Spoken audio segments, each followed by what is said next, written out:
একটা মুখা এটা খা এটা জায়গা এটা মুহি ধর তোর একটা ভিডিও ফুটেজ নেই। এই যে এটা কিন্তু কুমিরের মাংস আপনারা দেখতে পাচ্ছেন। এই যে এখানে কিন্তু ভাজা হচ্ছে, এই যে ক্যামেরা কিন্তু ফোকাস করে দেখতে পাবেন এটা কুমিরের মাংস। এই যে পাশে নদী আছে, আমরা কিন্তু এই তো মাত্র ধরে আনে। এই যে এখানে কিছু আছে সরঞ্জাম, মানে রান্না করার জন্য যা যা লাগে আর কি। এটা কিন্তু কুমিরের মাংস। এই যে দেখছেন এটা কিন্তু অনেক স্বাদ।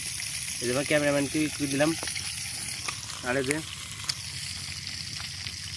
এটা কিন্তু অনেক স্বাদ, সুস্বাদু।